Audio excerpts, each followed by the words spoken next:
Islamic World HD 4K YouTube channel. Please subscribe. وعلى آل إبراهيم إنك حميد مجيد اللهم بارك على محمد وعلى آل محمد كما باركت على إبراهيم وعلى آل إبراهيم إنك حميد مجيد أعوذ بالله من الشيطان الرجيم بسم الله الرحمن الرحيم ألف لام ميم غلبت الروم في أدنى الأرض وهم من بعد غلبهم سيغلبون في بضع سنين لله الأمر من قبل ومن بعد ويومئذ يفرح المؤمنون بنصر الله ينصر من يشاء وهو العزيز الرحيم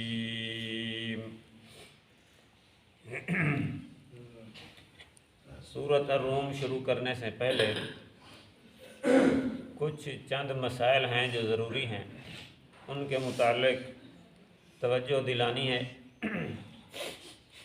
تمام حضرات ساتھی متوجہ ہوں، بہت ہی اہم مسائل ہیں۔ قرآن مجید اللہ تعالیٰ کا کلام ہے۔ جیسے کہتے ہیں کلام الملوکی ملوک الکلام، بادشاہوں کا کلام بھی کلاموں کا بادشاہ ہوتا ہے۔ یہ اللہ کا کلام ہے، جیسے اللہ پاک ساری کائنات کے خالق اور مالک بادشاہ ہیں، اسی طرح اللہ کا کلام بھی سارے کلاموں کا بادشاہ ہے۔ جس طرح اللہ رب العالمین کا ادب اور احترام ضروری ہے، اسی طرح اللہ کے کلام کا بھی ادب احترام ضروری ہے۔ چنانچہ قرآن مجید کے کچھ احکامات ہیں، آداب ہیں۔ علماء نے لکھا کہ پہلا ادب تو یہی ہے کہ قرآن پاک کو پاک ہو کر ہاتھ لگائیں، ناپاکی کی حالت میں قرآن مجید کو ہاتھ نہ لگائیں۔ اور ناپاکی کی دو قسمیں ہوتی ہیں، ایک ہے جس کو حد سے اصغر کہتے ہیں، ایک حد سے اکبر، یعنی وضو ٹوٹ جائے صرف تو آپ زبانی قرآن پاک کی تلاوت کر سکتے ہیں، ہاتھ نہیں لگا سکتے۔ پاکی چاہے ایک ہوتی ہے چھوٹی پلیتی، ایک ہوتی ہے بڑی پلیتی۔ سادے لفظوں میں یوں سمجھیں، ایک چھوٹی پلیتی، ایک بڑی پلیتی۔ چھوٹی پلیتی یہی ہے کہ آدمی کا وضو ٹوٹ جائے تو اس کو چھوٹی پلیتی کہتے ہیں۔ تو اس کے لیے حکم بھی یہی ہے کہ قرآن مجید کو آپ ہاتھ نہیں لگا سکتے، زبانی البتہ پڑھ سکتے ہیں۔ آپ کو کوئی چند صورتیں یاد ہیں، آپ زبانی پڑھ سکتے ہیں۔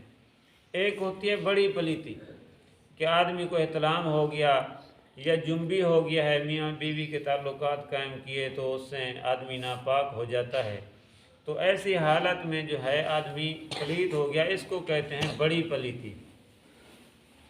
تو اس حالت میں بھی ہاتھ نہیں لگا سکتا قرآن مجید کو، لیکن قرآن مجید کو زبانی بھی نہیں پڑھ سکتا، ہاتھ بھی نہیں لگا سکتا اور زبانی بھی نہیں پڑھ سکتا۔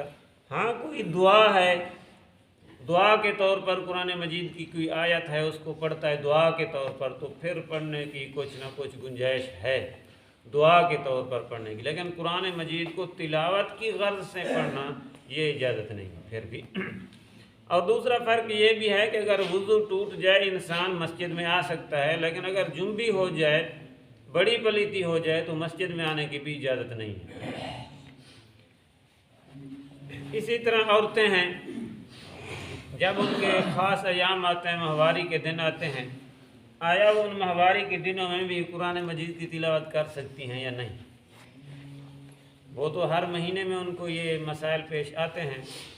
ان کے لیے حکم یہ ہے کہ عورتوں کو تو ماہواری کے ایام میں جو ہے نماز ان کو معاف ہے بالکل، پھر بعد میں قضا بھی نہیں کرنی، اور روزے اس دن معاف ہیں، اور اگر روزوں کے دن ہیں روزے ان کو معاف ہیں ان دنوں میں، بعد میں قضا کریں گے، لیکن نمازیں بالکل معاف ہیں، ان کی قضا بھی نہیں ہے۔ اور عورتیں قرآن مجید کی تلاوت بھی نہیں کر سکتی۔ ہاں اگر کوئی ایسی عورت ہے جو حافظ ہے قرآن مجید کی، یا بچیوں کو پڑھاتی ہے، حافظہ معلمہ ہے، تو اب اس کے لیے مسائل ہیں کہ اگر وہ نہ پڑھائے قرآن مجید بچیوں کو تو بچوں کو پڑھائے گا کون؟ اب ہر مہینے میں 10 دن 7 دن 8 دن چھٹیاں کرے تو بچے کیسے پڑھیں گے؟ تو پھر اس لیے بڑا حرج ہے۔ علماء نے فقہا نے گنجائش نکالی ہے، وہ یہ کہ ماہواری کے ایام میں بھی عورت بچوں کو پڑھا سکتی ہے، لیکن وہ طریقہ کار یہ ہو کہ قرآن مجید کی آیت مکمل پڑھ کر بچوں کو نہ بتائے۔ کہ اگر کوئی بچہ بھول رہا ہے تو اس کو مکمل آیت پڑھ کے نہیں بتلانا۔ مثال کے طور پر یہاں پر ہے نا، فی ادنی الارض وهم من بعد غلبهم سیغلبون، ایسے مکمل آیت پڑھ کے بچوں کو نہ بتلائے، کیونکہ پھر تو تلاوت ہو جائے گی نا۔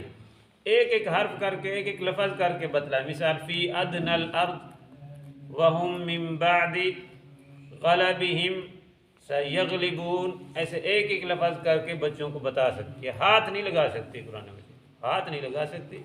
ہاں کوئی لکڑی کے ساتھ، پینسل وغیرہ کے ساتھ، کسی ایسی چیز کے ساتھ ان کو اشارہ کرتی جائے اور ہاتھ نہ لگائے قرآن مجید کو، ایسے ایک ایک لفظ کر کے بتا سکتی ہے، بچوں کو پڑھا سکتی ہے۔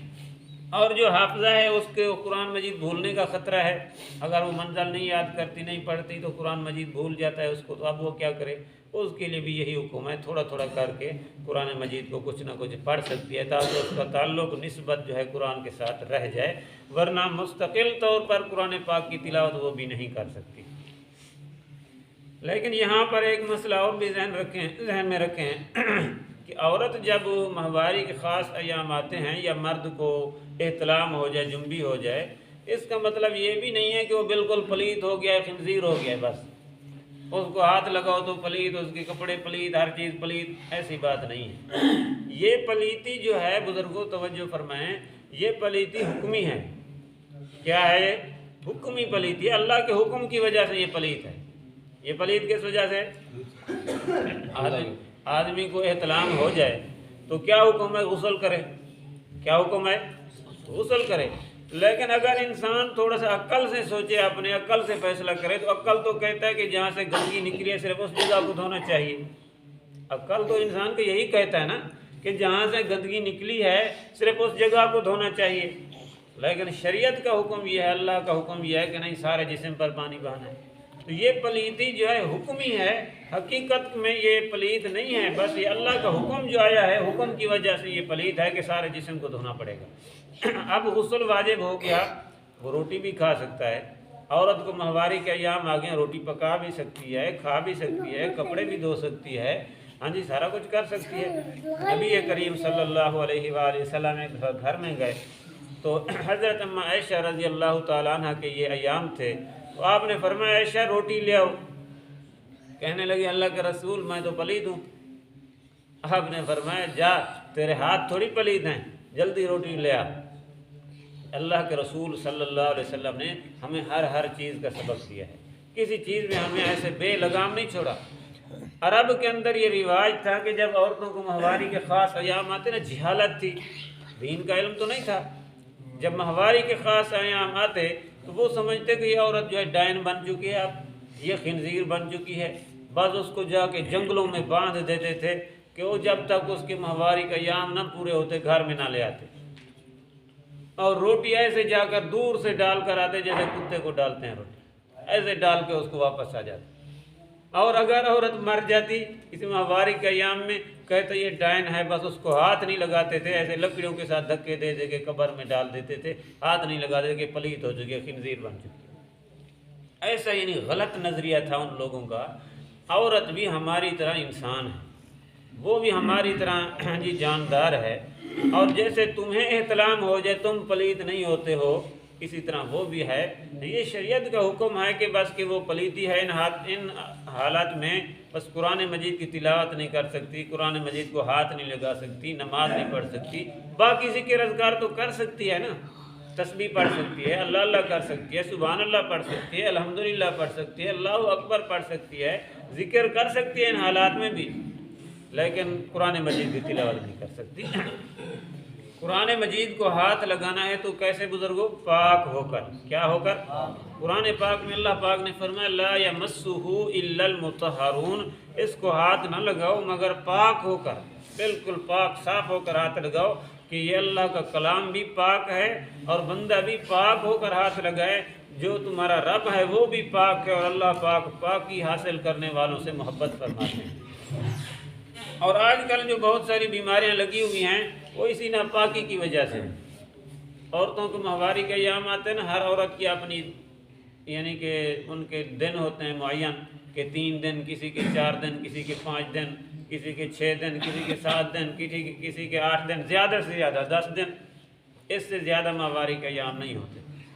ہر کسی کی اپنی عادت ہے. جیسے وہ اپنی عادت پوری ہو تو خون بند ہو فوراً ان کو چاہیے کہ اپنا غسل کریں، نماز روزہ ہر چیز اپنی شروع کریں. لیکن عورتوں کی عادت ہوتی ہے نہیں جی یہ 10 دن پورے کرنے ہیں، 10 دن پلید رہنا ہے. جب بچہ پیدا ہو تو نفاس کا خون شروع ہوتا ہے. جب بچہ پیدا ہو نا، جو خون آتا ہے اس کو کہتے ہیں نفاس کا خون. اب یہ خون جو ہے اس کی کم از کم مدت کوئی نہیں ہے، کم از کم مدت اس کی کوئی نہیں ہے کہ کب رک جائے. 1 دن کے بعد بھی رک سکتا ہے، 2 دن کے بعد بھی رک سکتا ہے، 3 دن کے بعد بھی رک سکتا ہے، 5 دن کے بعد بھی رک سکتا ہے.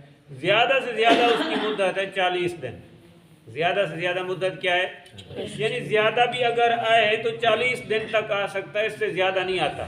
اگر زیادہ آئے تو وہ پھر نفاس کا خون نہیں ہے، پھر وہ بیماری ہے، وہ خون نہیں ہے پھر. تو 40 دن. اب ہماری عورتیں کیا کرتی ہیں، ہمارا ماحول ایسا بنا ہوا ہے، جہالت ہے نا، دین کا علم نہیں ہے. بچہ پیدا ہوا اگرچہ خون 5 دن کے بعد رک گیا، نہیں جی چلے میں ہے، 40 دن پلیت بیٹھنا ہے گھر میں، بس جی چلے میں ہے جی، بس نہ نماز نہ روزہ نہ تلاوت نہ ذکر نہ تسبیح، چلے میں ہے جی، بس 40 دن پلیت رکھنا ہے اس کو گھر.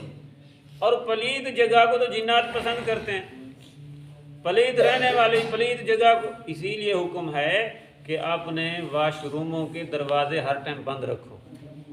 آپ نے واش روم استعمال کیا فوراً دروازہ بند کرو، کھلے نہ رکھو. انہی جگہوں سے تو جنات پھیلتے ہیں. آج کل جنات کی بیماری عام کیوں ہو چکی ہیں؟ وہ اسی وجہ سے. پہلے واش روم کیا ہوتے تھے، پرانا دور تھا جب 1 میل 2 میل لوگ دور جا کے ہاں جی تقاضے کے لیے پیشاب کرنے کے لیے جاتے تھے.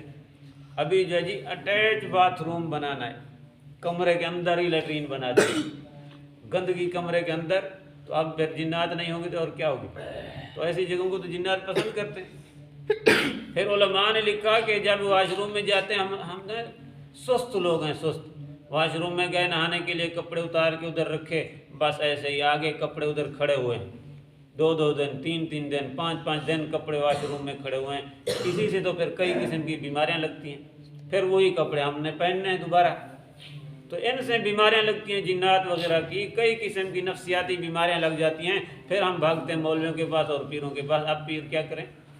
شریعت کے مطابق اگر پہلے ہی عمل کیا ہوتا، نبی کا حکم پہلے ہی مانا ہوتا تو پھر پریشانی نہ ہوتی نا.